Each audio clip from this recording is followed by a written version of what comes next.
भगवत गीता विश्वरूप दर्शन योग अध्याय 11 श्लोक 35 से 41 और उनकी व्याख्या। श्लोक 35। संजय उवाच एत श्रुत्वा वचन केशवस्य कृतांजलिर्वेपमानः किरीटी नमस्कृत्वा भूय एवाह कृष्ण सगद्गदं भीतः प्रणमय। अनुवाद। संजय ने कहा, केशव के इस वचन को सुनकर अर्जुन कांपते हुए हाथ जोड़कर नमस्कार करते हुए भयभीत और श्रद्धायुक्त होकर भगवान श्री कृष्ण को फिर से प्रणाम करते हुए गदगद वाणी में बोले। अर्जुन श्री कृष्ण के विराट रूप के दर्शन से भयभीत और स्तब्ध हो गए हैं।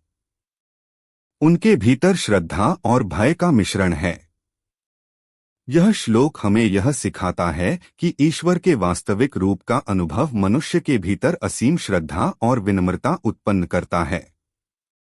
यह अनुभव हमारे अहंकार को नष्ट करता है और हमें ईश्वर की महिमा के प्रति समर्पण करना सिखाता है। श्लोक 36। अर्जुन उवाच स्थाने हृषिकेश तव प्रकीर्त्या जगत् प्रहृष्यत्यनुरज्यते च रक्षांसि भीतानि दिशो द्रवन्ति सर्वे नमस्यन्ति च सिद्धसंघाः। अनुवाद। अर्जुन ने कहा, हे हृषिकेश, आपकी स्तुति करना उचित है क्योंकि इससे जगत प्रसन्न होता है और आनंदित होता है। राक्षस भयभीत होकर दिशाओं में भाग रहे हैं और सिद्धों के समूह आपके प्रति नमस्कार कर रहे हैं। अर्जुन समझते हैं कि श्री कृष्ण की स्तुति करना सर्वथा उचित है क्योंकि इससे संसार में आनंद और संतोष की भावना उत्पन्न होती है। यह श्लोक यह सिखाता है कि ईश्वर की महिमा का गुणगान करना हमें और संपूर्ण सृष्टि को आनंदित और संतुलित करता है। ईश्वर की स्तुति से नकारात्मक शक्तियां भयभीत होकर दूर हो जाती हैं और सकारात्मक शक्तियां अधिक सशक्त हो जाती हैं। श्लोक 37। कस्माच्च न नमेरन महात्मन गरीसे ब्रह्मणोप्यादिकर्त्रे अनंत देवेश जगन्निवास त्वमक्षरं सत्सत्तत्परं यत्। अनुवाद। हे महात्मन, आपको नमस्कार क्यों न करें? आप ब्रह्मा से भी श्रेष्ठ आदिकर्ता हैं। हे अनंत, हे देवेश, हे जगन्निवास, आप अविनाशी, सत्व और असत्व से परे परम तत्व हैं। अर्जुन मानते हैं कि श्री कृष्ण को नमस्कार करना स्वाभाविक है क्योंकि वे ब्रह्मा से भी श्रेष्ठ और इस संसार के आदिकर्ता हैं।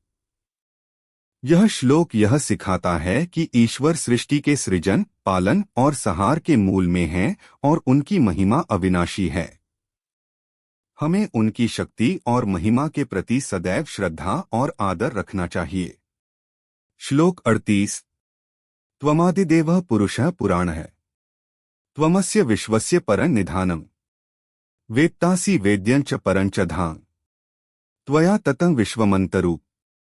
अनुवाद। आप आदि देव, पुराण पुरुष और इस विश्व के परम आश्रय हैं। आप जानने योग्य, ज्ञाता और परम धाम हैं। हे अनंतरूप, आपसे यह विश्व व्याप्त है। श्री कृष्ण को आदिदेव और पुराण पुरुष मानते हुए अर्जुन उन्हें विश्व के परम आश्रय और ज्ञाता के रूप में स्वीकार करते हैं। यह श्लोक यह सिखाता है कि ईश्वर ही सृष्टि के परम आश्रय हैं और वे ही सभी ज्ञान के स्रोत हैं। हमें उनके प्रति अपनी आस्था और विश्वास बनाए रखना चाहिए। श्लोक 39। वायुर्यमोऽग्निर्वरुणः शशांकः प्रजापतिस्त्वं प्रपितामहश्च नमो नमस्तेस्तु सहस्रकृत्वः पुनश्च भूलोऽपि नमो नमस्ते। अनुवाद। आप वायु, यमराज, अग्नि, वरुण, चंद्रमा, प्रजापति और पितामह भी हैं। आपको 1000 बार नमस्कार है और पुनः पुनः भी नमस्कार है। अर्जुन श्री कृष्ण को विभिन्न देवताओं और तत्वों के रूप में स्वीकार करते हैं और उन्हें पुनः पुनः नमस्कार करते हैं। यह श्लोक यह सिखाता है कि ईश्वर सर्वव्यापी हैं और उनकी महिमा को अनेक रूपों में देखा जा सकता है। हमें हर स्थिति में उनकी स्तुति और आभार प्रकट करना चाहिए। श्लोक 40। नमः पुरस्तादत पृष्ठतस्ते। नमोस्तु ते सर्वत एव सर्व। अनंतवीर्यामित विक्रमस्त्वन्। सर्वं समाप्नोषि ततोसि सर्वः। अनुवाद। आपको सामने, पीछे और चारों दिशाओं में नमस्कार है। हे सर्वव्यापी, आपको सर्वत्र नमस्कार है। आपकी अनंत शक्ति और अपार पराक्रम है। आप सब कुछ समाहित करते हैं, इसलिए आप सर्व हैं। अर्जुन श्री कृष्ण को चारों दिशाओं से नमस्कार करते हैं और उनकी अनंत शक्ति और पराक्रम की प्रशंसा करते हैं।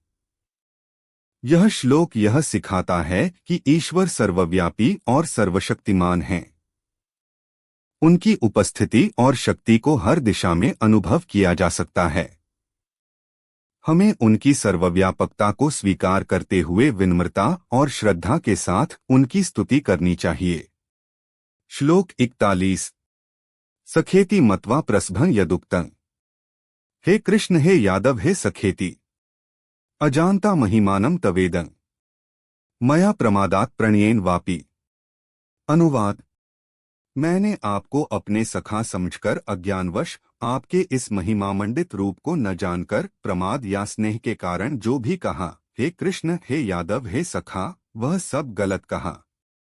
अर्जुन स्वीकार करते हैं कि उन्होंने श्री कृष्ण को अपने मित्र समझकर उनके प्रति जो भी असम्मानजनक शब्द कहे, वे अज्ञानता और प्रमाद के कारण थे। यह श्लोक यह सिखाता है कि हमें अपने अज्ञान और अहंकार को पहचानना चाहिए और ईश्वर के प्रति अपने व्यवहार में विनम्रता और आदर बनाए रखना चाहिए। यह आत्मस्वीकृति और प्रायश्चित का महत्व भी बताता है। समग्र व्याख्या। इन श्लोकों में अर्जुन श्री कृष्ण के विराट रूप के दर्शन के बाद उनकी महिमा और शक्ति की प्रशंसा करते हैं।